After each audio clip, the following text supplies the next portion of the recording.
So Ankamarao గారు, లోకేష్ గారు కూడా ఒక విజన్తోని ఒక టైం బాండ్తో వెళ్తున్నారు. గతంలో కూడా చూసుకుంటే గూగుల్ కావచ్చు, టీసీఎస్ కంపెనీలు కావచ్చు, వీటన్నిటికి కూడా ఖచ్చితంగా 10 నెలలు తీసుకురావాలనుకుంటే 11వ నెల అంటే ఒక నెల ఎక్స్ట్రా అయిందని చెప్పేసి చాలా బాధపడ్డారు. కానీ మరో కంపెనీ వచ్చేసి నెల కాకముందే నెలకు ముందు తీసుకొచ్చేస్తారు. సో లెవెల్ అయిపోయిందని చెప్పేసి అనుకున్నారు. అది కూడా మనం చూసాం. అంటే ఇంత టైం బాండ్లో వెళ్తున్నారు అంటే 2029 నాటికి వీళ్ళు అనుకున్నటువంటి 20 లక్షల ఉపాధి ఏవైతే ఉందో, ఉద్యోగాలు అయితే అవి ఖచ్చితంగా వచ్చేస్తాయి. దానికి మించి రానున్నాయని చెప్పేసి మనకు అర్థమవుతుంది. ఎందుకంటే వారానికి ఒక ప్రారంభోత్సవం కావచ్చు, పెట్టుబడులు కూడా చూసుకుంటే మన లక్షల కోట్లు కావచ్చు. సో ఏం కానుంది 2029 నాటికంటే ఏం చెప్తారు? 2029 నాటికి ఆంధ్ర రాష్ట్రంలో జగన్మోహన్ రెడ్డి అనే వ్యక్తికి సంబంధించినటువంటి వైఎస్ఆర్సీపీ పార్టీకి నిలబట్టడానికి అభ్యర్థులు ఉండరు. ఇదే జరగబోతుంది. అంటే డీలిమిటేషన్ అయిన తర్వాత సీట్లు పెరిగితే అది వాళ్ళకు వృధా అంటారా? డీలిమిటేషన్ కాదు, పార్టీ ఉండాలి కదా, పార్టీలో నాయకులు ఉండాలి కదా, నాయకులు బజార్లో తిరగాలి కదా. వాళ్ళు జైల్లో కూర్చుంటున్నారు కదా, ఎవరుంటారు? పార్టీ నడిపేది ఎవరు? అధినేతతో సహా అందరూ జైల్లో కూర్చోబోతున్నారు. ఇంకెవరుంటారు? కేంద్ర ఎన్నికల సంఘం పార్టీని రద్దు చేసిద్ది, న్యాయస్థానం చెప్పిద్ది వీళ్ళు అనర్హులని. ఇంకెవరుంటారు వాళ్ళకి? మీరు అన్నారు 20 లక్షల ఉద్యోగాలని చెప్పని. ఈ 23 లక్షల కోట్ల రూపాయల పెట్టుబడి రంగంలోనే చంద్రబాబు నాయుడు గారికి ఉత్సాహం ఎక్కువైపోయి నా టార్గెట్ 50 లక్షల మంది ఉద్యోగాలు అన్నాడు కదా.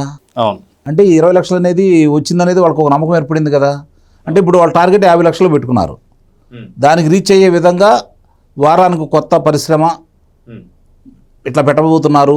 దీనికి పెట్టుబడి ఇంత, ఇన్ని వేల కోట్ల రూపాయలు, లేకపోతే ఇన్ని లక్షల కోట్ల రూపాయలు, దీనివల్ల ఇంతమందికి ఉద్యోగ కల్పన జరగబోతుంది, ఈ ప్రాంతంలో పెడుతున్నాము, దీని విశిష్టత ఇది అని చెప్పని ఈయన చెప్పకుండా ఎవరైతే ఆ పరిశ్రమకు సంబంధించినటువంటి ముఖ్యమైన వ్యక్తులు ఉంటారో వాళ్ళతో ఒప్పందం చేసుకున్న దాన్ని ఈరోజు బయటకు పెడుతున్నారు. ఏదో కాకి లెక్కలో నోటి మీద చోట్ల వాళ్ళు ఆ పరిశ్రమతోటి ఒప్పందం చేసుకున్న తర్వాత ఈ పరిశ్రమ ఇక్కడ రాబోతుంది, దీనికి అనుమతులకి అనుమతులు ఇస్తున్నాము, ఈ పనులు మొదలు పెట్టడానికి ఇన్ని లక్షల కోట్ల రూపాయలు లేకపోతే ఇన్ని వేల కోట్ల రూపాయలు అని చెప్పని ఎప్పటికప్పుడు ముఖ్యమంత్రి గారు ఆ ప్రతినిధుల సమక్షంలో ఈరోజు ప్రపంచానికి తెలియజేస్తూ ఉన్నారు. ఈ విధంగా వీళ్ళు ముందుకెళ్తూ వారానికి కొత్త పరిశ్రమ పేరు ప్రకటిస్తూ అది భూమి పూజ చేసుకుంటూ లేకపోతే కొన్నింటిని ప్రారంభోత్సవం చేసుకుంటూ వీళ్ళు ముందుకెళ్లే క్రమంలో జగన్మోహన్ రెడ్డి అనే వ్యక్తి ఒకడు ఉన్నాడు, వాళ్ళకంటూ ఓ పార్టీ ఉందన్న విషయాన్ని వీళ్ళు మర్చిపోయారు. అర్థమైందా? మర్చిపోయారు కాబట్టి వాళ్ళు ఇవన్నీ తీసుకురాగలుగుతున్నారు. ఇతని మీద దృష్టి పెట్టినప్పుడు నిస్సందేహంగా కూడా అవి తీసుకురావడంలో ఆలస్యం జరిగిద్ది. మైండ్ ఇటు వెళ్ళినప్పుడు జగన్మోహన్ రెడ్డి ఇట్లా చేస్తున్నాడు, అతను అణిచివేయాలి, రాజకీయంగా అతను ఎదగనేయకూడదు, అతన్ని జైల్లో పెట్టాలనే దృక్పథం ఏళ్ళలోకి వచ్చినప్పుడు అభివృద్ధి అనేది కుంటుపడిద్ది. వీళ్ళు ఏం ఆలోచిస్తున్నారంటే అభివృద్ధిని ముందుకు తీసుకెళ్దాం, మనకి ఇంకా చాలా ఉంది, 3 సంవత్సరాల 1 నెల 5 రోజులు కాల పరిమితి ఉంది కాబట్టి ఇంకా చివరి సంవత్సరం తీసేసినా కూడా ఇంకా 2 సంవత్సరాలు ఉంది కాబట్టి ఓ సంవత్సరం పైన ఈ పరిశ్రమలు తీసుకొచ్చే కార్యక్రమం చూసుకున్న తర్వాత ఓ సంవత్సరం తర్వాత జగన్మోహన్ రెడ్డిని చూసుకుందాం అనే ఆలోచనలో తండ్రి కొడుకులు ఉన్నారు. కాబట్టే వాళ్ళు ఎక్కడ బయటకు వచ్చి ఏం మాట్లాడినా ఏమి చేసినా వాళ్ళ విషపత్రిక ఏ విధంగా అయినటువంటి విషపరాతలు రాసినా దాని మీద దృష్టి పెట్టకుండా అభివృద్ధి మీద దృష్టి పెడుతూ పరిశ్రమలు తీసుకొచ్చే కార్యక్రమంలో వీళ్ళు చేపడుతూ వాళ్ళ గురించి మాత్రమే ఆలోచిస్తున్నారు. టర్నల్ 2లో 12వ కిలోమీటర్ వద్ద ఏదైతే ఈ డ్రిల్లింగ్ మిషన్ ఆగిపోయిందో వెలుగొండ ప్రాజెక్టులో, దానికి 13 గంటల పైన దాంట్లో పర్యటించాడు నిమ్మల రామానాయుడు గారు, ఆ శాఖ మంత్రి గారు, నీటిపారుదల శాఖ మంత్రి గారు. ఎప్పుడన్నా చూసాం మనం? నీ సొంత జిల్లాలో అన్నమయ్య ప్రాజెక్టు బ్రీచ్ అయిపోతే, అన్ని గ్రామాలు కొట్టుకుపోతే, 43 మంది పైదాకా ప్రాణాలు కోల్పోతే ఎన్ని రోజులకి వెళ్ళావు నువ్వు? 19 రోజులకి వెళ్ళాడు అతను. 19 రోజులకి వెళ్ళాడు నీ సొంత జిల్లాలో. అది అతను చిత్తశుద్ధి.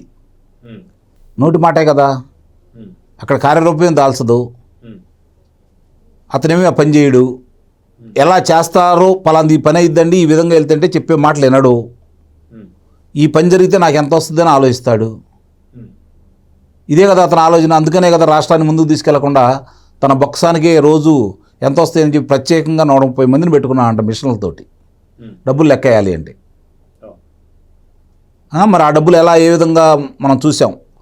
5 డెన్నులు, అవును, అలాగే తాడేపల్లిలో ల్యాండ్ మార్క్ అపార్ట్మెంటు, మరి ఇక్కడ నీలమాళికలు, అలాగే ఒక కాలేజీలో డంపులు, అట్లాగే విదేశాలకు ఏ విధంగా తీసుకెళ్తారు. శ్యామలరావు దుబాయ్లో శ్యామలరావు అపార్ట్మెంట్లో కూర్చోబెట్టుకొని ఇక్కడి నుంచి ఏ విధంగా తీసుకుని వెళ్ళి ఆ డబ్బుల్ని మళ్ళీ తిరిగి ఆ డొల్ల కంపెనీలకి ఎలా రావాలనే దాని మీద బాలాజీ గోవిందప్ప, కృష్ణమోహన్ రెడ్డి, ధనుంజయ రెడ్డి వీళ్ళ ఆధ్వర్యంలో ఏ విధంగా తీసుకొని వచ్చేసి నువ్వు ఏ విధంగా చేసుకున్నావు అనేది దాని మీద పెడతాడు దృష్టి.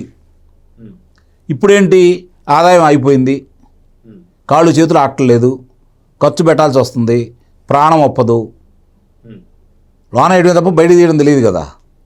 కాబట్టి చాలా బాధపడిపోతున్నాడు. ఈ ఆదాయం అంతా నాకు పోతుంది, మరి పిల్లలందరూ కూడా మళ్ళీ ఉద్యోగాలు వస్తున్నాయి, ప్రజల దగ్గర డబ్బులు ఉండకూడదు, తన మీదే ఆధారపడాలి, తన తీసుకొచ్చిన ఆ నకిలీ మద్యాన్నే తాగాలి, ఆ గానే సేవించాలి, పిల్లలు చదువుకోకూడదు, ఉద్యోగాలు రాకూడదు, పరిశ్రమలు రాకూడదు. తన దగ్గర మాత్రమే డబ్బులు ఉన్నప్పుడు తను 5 రూపాయలు ఇచ్చినా 10 రూపాయలు ఇచ్చినా వాటి కోసం ఆశపడి తనకే ఓట్లేస్తారు కదా. వీళ్ళు ఎప్పుడు మత్తులోనే ఉండాలి, ఇలా మత్తులోనే పెట్టి దోపిడీ చేయాలి అతను. ఇదే ఆలోచన, ఇదే పంద. అడ్డు వచ్చిన వాళ్ళని, బాబాయ్ లాంటి వాళ్ళని ఏ విధంగా చేయాలో అతనికి అంతా క్షుణ్ణంగా తెలుసు. కాబట్టి ఒక ముఠా నాయకుడిగా అతను వ్యవహరిస్తున్నాడే తప్ప ప్రజాస్వామ్య భారతదేశంలో ఓ పార్టీకి అధిపతి అయ్యుండి, మాజీ ముఖ్యమంత్రి అయ్యుండి, రాజకీయ నాయకుడిగా ఏ కోశానా ఎక్కడా ఏ విధంగా కూడా అతను ఆలోచించట్లేదు, అడుగులు అలా పట్టలేదు. అధికారంలో ఉండంగా చాలామంది ఈ 2 రోజులు జరుగుతున్న కొన్ని కార్యక్రమాల గురించి వాళ్ళ సోషల్ మీడియాలో ఏ విధంగా మాట్లాడుకుంటున్నారో కూడా మనం చూస్తూనే ఉన్నాం. అందరికీ అర్థం కాదు ఏంటంటే భవిష్యత్తు అనేది అతను కనపట్ల. అతను ఉంటే ఆంధ్ర రాష్ట్రానికి భవిష్యత్తు లేదని చెప్పని వీళ్ళైతే నిర్ణయానికి వచ్చేసారు ప్రజలు. కాబట్టి అతనికి ఏ కోశానా ఏ రూపేణా ఏ మార్గాల్లో కూడా అతనికి అవకాశం అనేది కనపట్ల.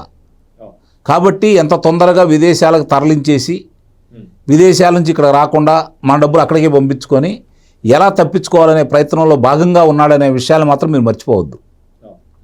ఎందుకంటే చంద్రబాబు నాయుడు గారు ఏదన్నా ఊరు వెళ్ళాలంటే ఇంటికి వెళ్తాడు, పాస్పోర్ట్ తీసుకుంటారు, అక్కడికి వెళ్తారు, వీసా తీసుకుంటారు, వెళ్ళిపోతారు. న్యాయస్థానానికి వెళ్ళే పని లేదు. ఈయన పని ఈయన చేసుకుంటాడు. కానీ ఆయన బయటకు వెళ్ళాలంటే ఎవరు అనుమతులు కావాలి? సిబిఐ అనుమతులు కావాలి, న్యాయస్థానం అనుమతులు కావాలి. అతని పరిస్థితి అది. వ్యత్యాసం ఇక్కడ అర్థమైపోయింది కదా. నాయకుడికి దోపిడీదారుడికి. దోపిడీదారులను ప్రజలు ఎక్కువ గుర్తుపెట్టుకుంటారు. కారణం ఏంటంటే మన రూట్లోకి రాకుండా ఉండాలని. ఉంటే మొత్తం దోసుకెళ్తాడు కదా, ప్రాణాలు కూడా తెస్తాడు కదా. కాబట్టి అతను రానియకుండా చూసుకునే బాధ్యత ప్రజలు తీసుకున్నారు. అతను శిక్షలు వేసే బాధ్యత ప్రభుత్వం తీసుకోవాలి. అదే, ఇంకా వేరే ఏమీ లేదు. దానికి ప్రభుత్వం ఇంకొక 6 నెలల్లో ఏమో ఈ కార్యక్రమాలన్నీ పూర్తి చేసుకొని అప్పుడు ఇలా కార్యక్రమాలు మొదలు పెడతారని అయితే నేనైతే భావిస్తున్నాను. దానికంటే ముందే మొదలుపెట్టారు. ఈ మధ్య చూస్తున్నాం కొన్ని.